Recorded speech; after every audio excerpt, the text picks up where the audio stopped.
শ্রীলঙ্কার বিপক্ষে ওয়ানডে দল ঘোষণায় বিতর্ক, বিজয়ের বাদ পড়া মোসাদ্দেক সোহানের সুযোগ না পাওয়া বিস্ময়কর। টাইগারদের টেস্ট স্ট্যাটাসের সিলভার জুবলি, বর্ণিল উৎসবে মেতে উঠেছে সিলেট। শেষ রাউন্ডে দারুণ উত্তাপ ছড়াচ্ছে ক্লাব বিশ্বকাপ, বায়ার্ন মিউনিক, জুভেন্টাস ও ম্যান সিটির নিশ্চিত রাউন্ড অফ 16।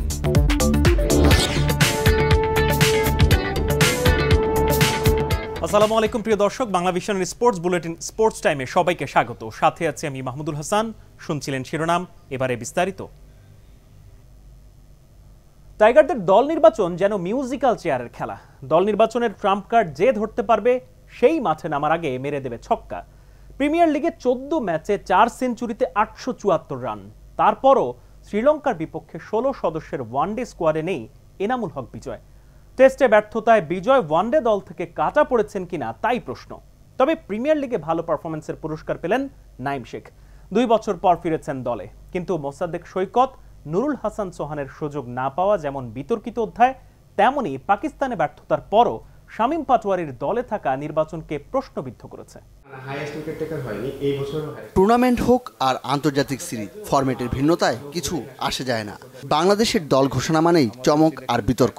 এবারও সেই ধারাবাহিকতা ধরে রেখেছেন গাজী আশরাফ হোসেন লিপুর নির্বাচক কমিটি। ওয়ানডে দলের অধিনায়ক মেহেদী হাসান মিরাজ, দলে আছেন টেস্ট ও টি-20 অধিনায়ক নাজমুল হোসেন শান্ত ও লিটন দাস। ওপেনিংয়ে তানজিদ হাসান তামিম ও পারভেজ হোসেন ইমন অটো চয়েস। তবে বাদ পড়েছেন সৌম্য সরকার, তার বদলি নাইম শেখ। ছন্দে ফেরার সুযোগ দিতে সৌম্যকে বাদ দেওয়া হয়েছে। নাইম পেয়েছেন ঢাকা লিগে ভালো পারফরমেন্সের পুরস্কার। দারুণ ছন্দে থাকা নুরুল হাসান সোহান নির্বাচকদের বিবেচনায় আছেন, দলে নেই। কিপিংয়ে ভরসা লিটন ও জাকের আলী।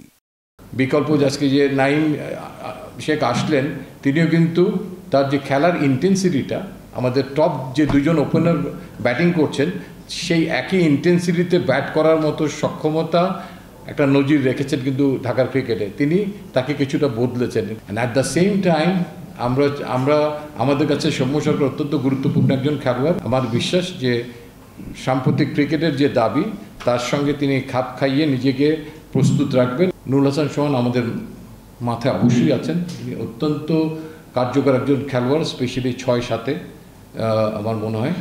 তো তাকেও আমরা আগামীতে দেখতে পাবো বলে আশা করি। নাইমের মতো ঘরোয়া লিগের পুরস্কার পেয়েছেন শামীম পাটোয়ারি। দুইজনই দলে ফিরেছেন 2 বছর পর। যদিও এবারের লিগের সেরা খেলোয়াড় মোসাদ্দেক হোসেন সৈকতের জায়গা হয়নি, তাকে বাদ দেওয়ার কারণ আরও অদ্ভুত। লিপুর ঘোষণা, মিরাজ থাকলে মোসাদ্দেকের জায়গা হবে না টাইগার স্কোয়াডে। আপনার সাংবাদিকতার আলোকে মনে করছেন যে মোসাদ্দেক হোসেন এই মুহূর্তে জাতীয় দলে খেলা উচিত। আমি ঠিক সেই জিনিসটা মনে করছি না, পরিষ্কারভাবে বলতে চাচ্ছি। কারণ যতক্ষণ মেহেদী হাসান মিরাজ আছে, মোসাদ্দেকের কোনো সুযোগ নেই। খুব কোনো জিনিস খুব স্পষ্টভাবে হওয়া উচিত। জাস্ট আপনারা বুঝে অনেক সময় না বোঝার ভান করে কথা বলেন, অনেক সময় দ্যাটস রিয়েলি হার্টিং। দলে স্পেশালিস্ট 2 জন স্পিনার, লেগি রিশাদ হোসেন ও বাহাতি স্পিনার তানভীর ইসলাম। 16 জনের স্কোয়াডে পেসার 5 জন, তাসকিন ও মুস্তাফিজ ফেরায়, স্বস্তিতে টিম ম্যানেজমেন্ট। তানভীর এবং নাসুমকে ঘুরিয়ে ফিরিয়ে কিন্তু খেলাচ্ছি, but at the same time আমরা রকিবুলকে চাচ্ছি অনেক শক্তভাবে সে যেন জাতীয় দলে আসে। হ্যাঁ, সেই জন্য হয়তো একটু সময় নিচ্ছি, যেন মানে ফার্স্ট ইন ফার্স্ট আউটের মতো ব্যাপারটা না ঘটে। টেস্ট সিরিজ শেষে 2 জুলাই থেকে শুরু হবে বাংলাদেশ শ্রীলঙ্কা 3 ম্যাচের ওয়ানডে সিরিজ। বোলিং ব্যাটিং এর Monir Hossain Khan, Bangla vision, Dhaka. Deadline 26 June. টাইগারদের টেস্ট স্ট্যাটাস পাবার সিলভার জুবিলি। ক্রিকেটের বনেদি পরিবারের সদস্য হবার 25 বছর, সে উপলক্ষে সিলেট আন্তর্জাতিক ক্রিকেট স্টেডিয়াম মেতে উঠেছে ক্রিকেটের বর্ণিল উৎসবে। কার্নিভালের উদ্বোধন করেন বিসিবি সভাপতি আমিনুল ইসলাম বুলবুল। ক্রিকেট ব্যবস্থাপনায় বিকেন্দ্রীকরণ, নারী ক্রিকেটের উন্নয়নে দীর্ঘমেয়াদী পরিকল্পনা নিয়ে এগিয়ে যাচ্ছে বিসিবি। টেস্ট মর্যাদার 25 বছর পূর্তি উপলক্ষে দেশের 7 বিভাগে চলছে ক্রিকেট কার্নিভাল। রবিবার রাজশাহীতে হয়েছে অনূর্ধ্ব 12 ক্রিকেট উৎসব। সোমবার সে আয়োজনে সামিল সিলেট। দিনভর ছিল cricket tournament, pacer hunt, parental coaching, hit the stump, ছবি আঁকার প্রতিযোগিতার মতো মজাদার আয়োজন। দিনব্যাপী এই উৎসবে শিশু ক্রিকেটারদের উচ্ছ্বাস আর সাদা পোশাকের ক্রিকেটীয় প্রতিভায় মুখর ছিল স্টেডিয়ামটি। খুব অল্প সময়ে বাংলাদেশের অন্যতম আকর্ষণীয় ভেন্যুতে পরিণত হয়েছে সিলেট। রিজিওনাল ক্রিকেট অ্যাসোসিয়েশনকে শক্তিশালী করতে চান বিসিবি সভাপতি আমিনুল ইসলাম বুলবুল।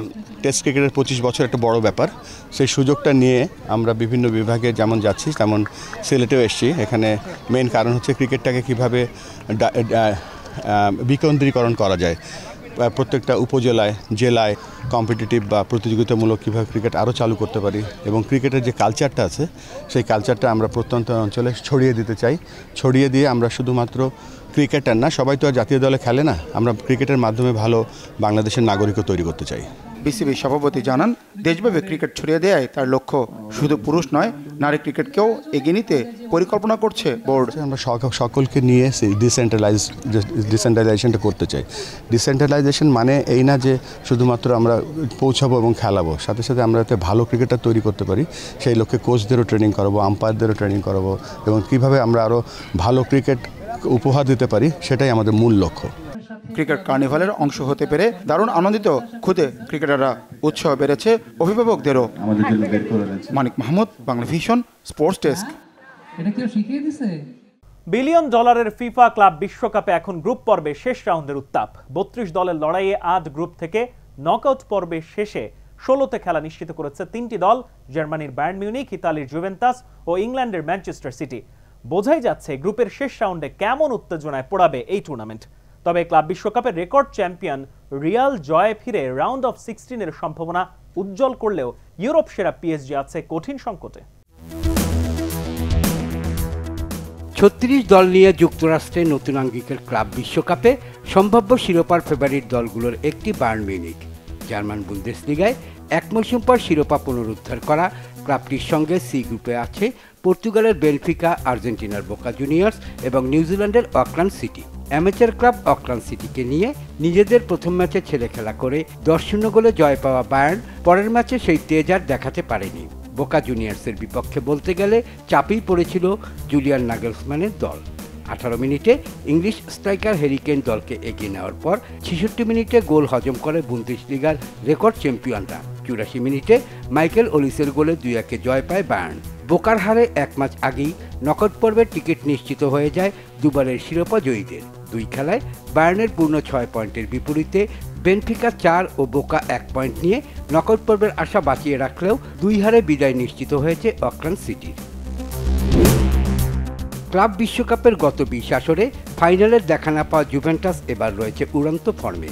জি গ্রুপে ইতালিয়ান জায়ান্টদের প্রতিপক্ষ ইংল্যান্ডের ম্যানচেস্টার সিটি, মরক্কোর উইদাদ কাসাব্লাঙ্কা ও সংযুক্ত আরব আমিরাতের আল আইন। জুভেন্টাসও প্রথম 2 ম্যাচ জিতে নিশ্চিত করে নেয় দ্বিতীয় রাউন্ডের টিকিট। জয়ের পাশাপাশি গোল বন্যায় নেচেছে ইগর টুগরের দল। আল আইনের জালে 5 গোলের উৎসব করা দলটি উইদাদকে হারিয়েছে 4-1 ব্যবধানে। প্রথম ম্যাচে কোলোমুয়ানি ও ফ্রান্সিসকো কনসেইকাও এবং দ্বিতীয় ম্যাচে কেনান ইলদিজ জোড়া গোল করেন। কেনান আল আইনের বিপক্ষেও গোল করেছিলেন। এই গ্রুপ থেকে ম্যানচেস্টার সিটিও 2 জয়ে উঠে গেছে নকআউট পর্বে। প্রথম ম্যাচে উইদাদকে 2-0 গোলে হারিয়ে দ্বিতীয় ম্যাচে আল আইনকে 6-0তে বিধ্বস্ত করে পেপ গার্দিওলার দল। ইলকাই গিন্দুয়ান ও আর্লিং হালান্ড জোড়া গোল করে জয় অবদান রাখেন। প্রথম ম্যাচ থেকে 11টি পরিবর্তন এনেছিলেন সিটি কোচ। 2 খেলায় পূর্ণ 6 পয়েন্ট নিয়ে জুভেন্টাসের সঙ্গে গোল ব্যবধান সমান রেখেও 1 গোল কম করে শীর্ষস্থান হারিয়েছে ইংলিশ জায়ান্টরা। শেষ ম্যাচের মুখোমুখিতে নির্ধারিত হবে গ্রুপ শীর্ষস্থান। এই গ্রুপ থেকে উইদাদ ও আল আইন পয়েন্ট শূন্য থেকে বিদায় নিয়েছে। Shahid Khan, Bangla vision, sports desk. Acid test for PSG, Atletico Madrid and Inter Miami. FIFA club বিশ্বকাপে 32 দলের মহারণে আজ রাতে গ্রুপ বিতে অ্যাটলেটিকো ব্রাজিলের বোটাফোগো ও পিএসজি লড়বে সিয়াটলের বিপক্ষে। ইউরোপ সেরা পিএসজি রাউন্ড অফ 16 এর পথটা সহজ, কিন্তু অ্যাটলেটিকোকে টাফ টাইম কাটাতে হবে ব্রাজিল ক্লাবের বিপক্ষে।